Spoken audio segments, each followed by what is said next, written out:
नसरीन की किसी से नहीं बनती थी। वो शुरू से ही दूसरों के घरों में जान ताक करके लड़ाया करती थी।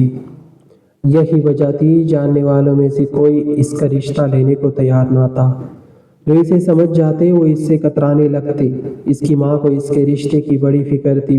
बाप का इंतकाल हो चुका था, बस एक बड़ा भाई था जिसे सब प्यार से पप्पू कहते थे। वो बाबू पर मजदूरी किया करता, बड़ी कोशिशों से एक रिश्ता करवाने वाली की तौसत से इसका और इसके भाई का एक ही जगह वट्टे सट्टे का रिश्ता तय हो गया और जल्दी शादी भी हो गई। नसरीन का शौहर रेहड़ी लगाता था।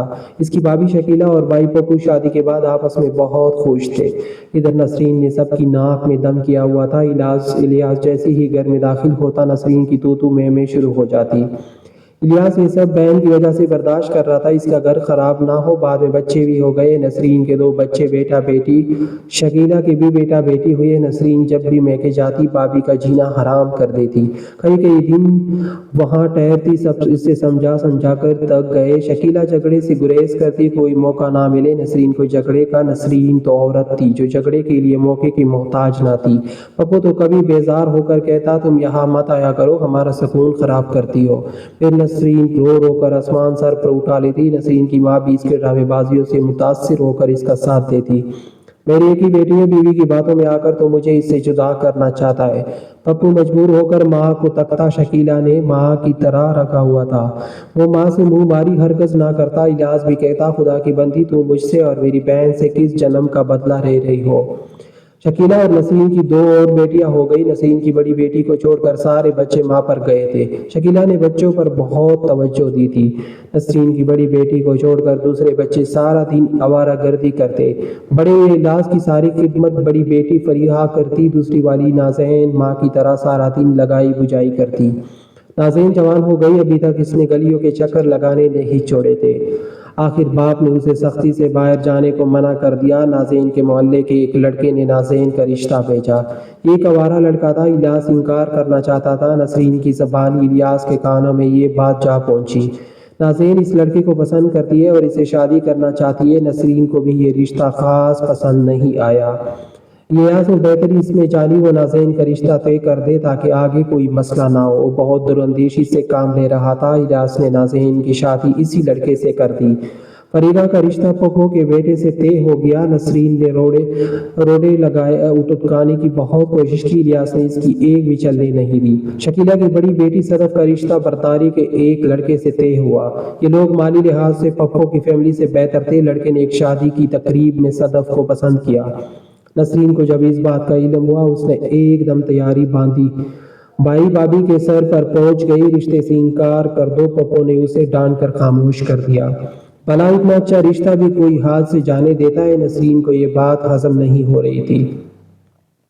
सदफ का रिश्ता इसकी बेटियों से ज्यादा अच्छी जगह कोरिया था। उस जमाने में तरक्की यहाँ तक पहुंची थी। पहले सिर्फ एक चैनल हुआ करता था, अब डिश का रिवाज हो चुका था। इंडियन चैनल्स की भरमार थी। इंडियन ड्रामे बड़े शौक से देखे जाते। नसरीन ने भी डिश मंगवाई, सारा दिन इंडियन चैनल्स देखती रहती।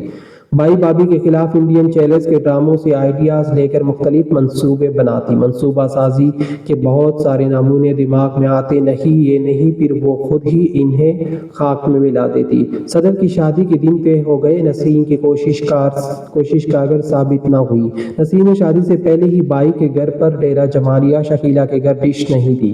नसरीन पाबंदी के साथ मोहल्ले में इंडियन ड्रामे देखने जाती। सदर की शादी से 2-3 दिन पहले वो ड्रामे की नई किस्त आई थी। सदर के साजिश जैन ने उसे अमली जामा पहनाने की टाल दी। वो बिल्कुल इंडियन ड्रामे का एक किरदार बन गई। सदफ की बारात आई हुई थी, निकाह हो चुका था। बारातियों ने खाना भी खा लिया। रुखसती में थोड़ा टाइम बचा हुआ था। नसरीन मन ही मन में मुस्कुरा रही थी। अंजाम चाहिए कुछ भी हो, आज मैं अपना काम करके रहूंगी। बारातियों पर नजर डालते हुए, नाक मुंह चढ़ाते हुए अपने मुंह बोली। शकीला और पप्पू उदास चेहरों के साथ बेटी को रुखसत कर रहे थे। डेक पर फुल वॉल्यूम में गाने चल रहे थे। बच्चे डांस कर रहे थे। लड़कियां टोलियों की सूरत में शादी को एंजॉय कर रही थी।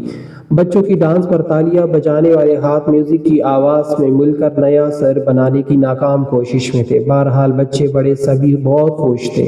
अब जो होने वाला था किसी के वहम व गुमान में भी ना था। नसरीन ने मौका मिलते ही पप्पू की आंखों में लाल मिर्चें फेंक दी।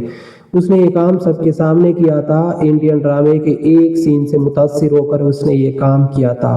بعد میں اس بات کا اعتراف بھی کر لیا۔ نسرین نے جیسی ہی پپو کی آنکھوں میں مرچیں ڈالی ایک شور مچ گیا۔ کسی کو کچھ سمجھ نہ آیا کیا ہوا ہے، کوئی کدھر گیا کوئی کدھر گیا، شادی کی ساری خوشیاں خاک ہو گئی۔ ٹیک بند ہو گیا، ماحول میں ایسی بگدڑ مچی جیسے جنگ چڑھ گئی ہو۔ پپو کو فوراً اسپتال لے جایا گیا۔ اس غریب شخص کے پاس تو اسپتال کا خرچہ بھی نہیں تھا، تھوڑے بہت پیسے بھی بیٹی کی شادی پر خرچ ہو گئے تھے۔ ایک دل انسان نے علاج کا خرچہ اپنے ذمے لے لیا۔ پپو کی آنکھوں کی صفائی کی گئی، بعد میں ایک آنکھوں کا آپریشن بھی ہوا۔ پر وقت علاج کی وجہ سے آنکھوں کا نور محاذ رہا۔ الیاس کو جیسے اس حرکت کا پتہ چلا وہ نسرین کو گھسیٹتے ہوئے گھر لے آیا۔ اس کی ناک کٹ گئی، سب تو کر رہے تھے، کوئی بہن بھی اتنی سنگ دل ہو سکتی ہے۔ الیاس نے سب سے پہلے یہ کام کیا، اپنے گھر سے ڈش نکال دی، نسرین کے گھر سے نکلنے پر پابندی لگا دی۔ الیاس نے ڈش خریدی ہی اس لیے تھی نسرین گھر میں ٹکی رہے۔ ڈش پر جب وہ انڈین ڈراموں میں بتوں کی پوجا دیکھتا اسے احساس ہوتا اس نے ڈش لے کے گھر میں رحمت کے فرشتوں کا داخلہ بند کر دیا ہے۔ جو کام اسے پہلے کرنا چاہیے تھا اس نے وہ اب کیا۔ نسرین پر اپنا رعب جماتا، اسے جتلاتا شکر ہے پپو کی بینائی سلامت رہی ورنہ میں تجھے جان سے مار دیتا۔ ناسین ماں کے مقابلے میں عقل مند نکلی، حالات جیسے بھی تھے صبر اور شکر کا دامن پکڑ لیا۔ الیاس نے نسرین کو لے جا کر پپو کے پاؤں پکڑ لیے۔ نہیں بھائی اس میں تمہارا کیا قصور؟ الیاس کو گلے لگا لیا۔ نسرین کو دیکھا تو آنکھوں میں نفرت اود آئی۔ الیاس اسے واپس لے جاؤ، جب میرا دل گواہی دے گا تب میں اسے معاف کروں گا۔ نسرین کو سزا اس طرح ملی، ساری دنیا اسے نفرت کرنے لگی۔ نسرین شاید آج بھی فطرت سے مجبور ہو کر اپنی وہی روش اختیار کر لیتی، لیکن الیاس کی آنکھوں میں اترنے والا خون اسے بہت کچھ سمجھا گیا۔